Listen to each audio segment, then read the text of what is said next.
Isa-isang nagpaalam, may mga binubuwag, may mga nag-reset, at may mga team na mukhang ibang-iba na pagdating ng 2026. Kung akala niyong tahimik ang PVL off-season, nagkakamali kayo. Kamusta mga ka-volleyball? Ito ang taga-subaybay ng PVL kung saan tututukan natin ang lahat ng malalaking galaw sa off-season habang papalapit ang 2026 All-Filipino Conference. At warning lang, maraming masakit na goodbyes, maraming reset, at maraming tanong kung sino ang lalakas at sino ang mahuhuli sa karera. Simulan na natin! Ang 2025 PVL off-season, lalo na nitong December, ay naging isa sa pinaka-busy at pinaka-dramatic sa kasaysayan ng liga. May mga long-time players na umalis, may buong team na tuluyang nag-disband, at may mga prangkisa na mukhang magre-rebuild from scratch. Isa-isahin natin ang mga pinaka-importanting galaw, chronological, para mas malinaw. December 29, 2025. Unahin natin ang December 29, isang araw na ramdam ng buong PVL community. Riza Mandapat, goodbye Creamline! Matapos ng 8 taon, tuluyan nang nagpaalam si Riza Mandapat sa Creamline Cool Smashers. Isa siya sa mga haligi ng dynastiya. Tahimik pero consistent, dependable sa loob ng court, at parte ng core na nagdomina ng liga sa loob ng maraming taon. Hindi lang ito simpleng player exit, ito ay end of an era para sa Creamline. Kasunod na ito ng naunang tagalis ni Pau Soriano, kaya malinaw ang mensahe. May malaking pagbabago sa Cool Smashers camp. Sa parehong araw, Choco Mucho Flying Titans naman ang sumunod. 4 na pangalan ang sabay-sabay na lumabas. Royce Tubino, Cherry Nunag, Aduke Ogunsanya, at Bia General. Ibig sabihin nito, hindi ito simpleng tweak, total reset ito. Matapos ng ilang conference na hirap makahanap ng consistency, mukhang pinili na ng Flying Titans na mag-rebuild at maghanap ng bagong direksyon papasok ng 2026. December 16, 2025. Balik tayo ng konti. Noong December 16, nauna nang nagpaalam si Pau Soriano sa Creamline. 8 seasons, isang OG Cool Smasher, isang player na hindi palaging headline grabber pero napaka-importante sa chemistry at sistema ng team. Kapag ganitong klase ng player ang umaalis, hindi lang roster spot ang nawawala, leadership at identity rin. December 9. Noong December 9, umalis naman si Caitlin Viray sa Farm Fresh Foxies. Isa siyang opposite hitter na inaasahan sana maging bahagi ng long-term plans ng team. Pero sa pag-alis niya, mas lalong lumakas ang tanong, ano ba talaga ang direksyon ng Farm Fresh papasok ng 2026? Kasi hindi lang players ang nagbabago. December 4. Noong December 4, nagulat din ang marami nang magpaalam si Coach Alessandro Lodi sa Farm Fresh. Maikli lang ang stint niya pero productive. Pinangunahan niya ang Foxies hanggang top seed sa Reinforced Conference. Natalo lang sa Akari Chargers sa quarterfinals. Hindi man perpekto, malinaw na may direksyon. Kaya ang tanong ngayon, bagong coach, bagong sistema na naman ba?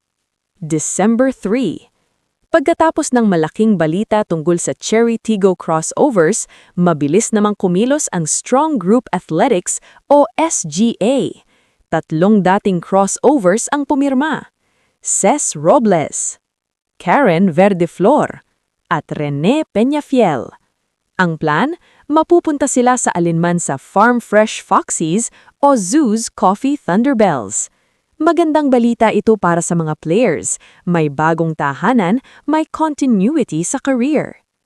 December 2. At syempre, hindi kompleto ang tracker na ito kung wala ang pinakamalaking balita ng off-season. December 2, 2025. Cherry Tigo Crossovers disbanded. Isang franchise na PVL 2021 Open Conference Champion, ilang beses nag-deep playoff runs, may solid fan base.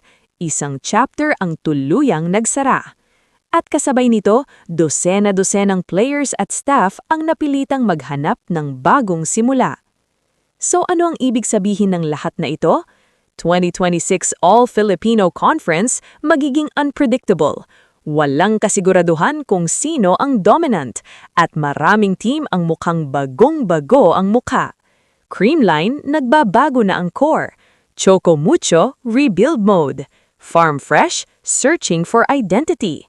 At Zoos at SGA, tahimik pero strategic. At ito pa lang ang umpisa.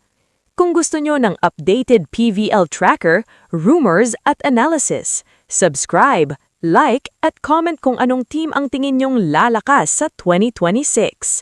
Ako ang inyong ka-volleyball at magkita-kita tayo sa susunod na PVL update. Oh, sige na. Ay, pasok sa loob.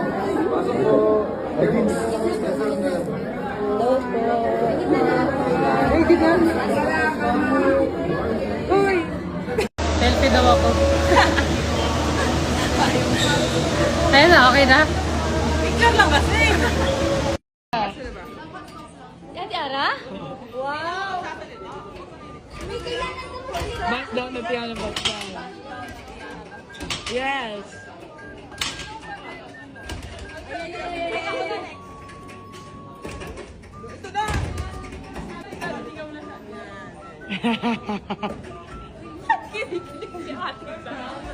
Ate, tawag kang kiligin.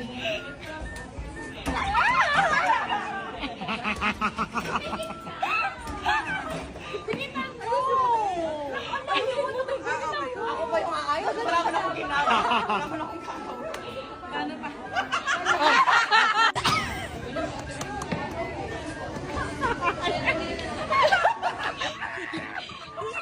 Ayusin mo. Hindi mo maayos yung kaya.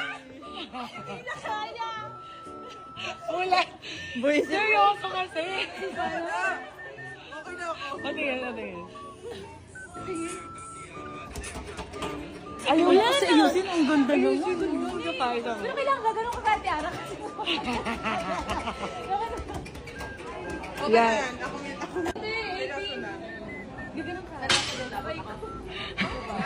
Supportive ba? Ay, sorry anak.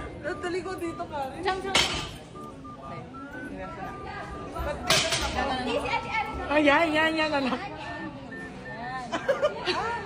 Kasi babae na. Kinikilig lang ako kainis.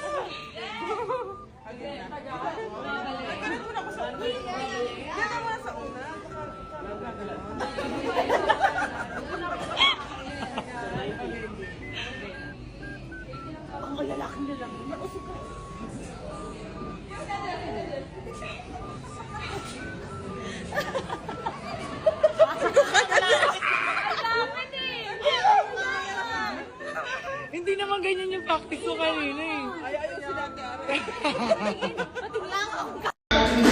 Guys, TikTok tayo with Ate Ara. Mag-momentos muna ako. Ayan. Ate Ara, TikTok tayo. Madali lang. Dali na, ano lang siya, filter. Wala eh. Ikaw eh. Ano lang, with TikTok lang. Ganito pa ito. So, yan, kita mo yan.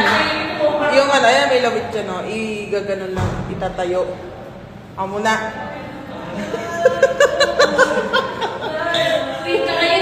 Ako muna. Yan, ganyan lang yan. Gaganon mo, shoot mo. Shoot na, di ba? Hindi pa. Ay, hindi pa ba? Ay, tapos wala. Tapos mo, ay, ano. Yan, shoot mo, tapos na.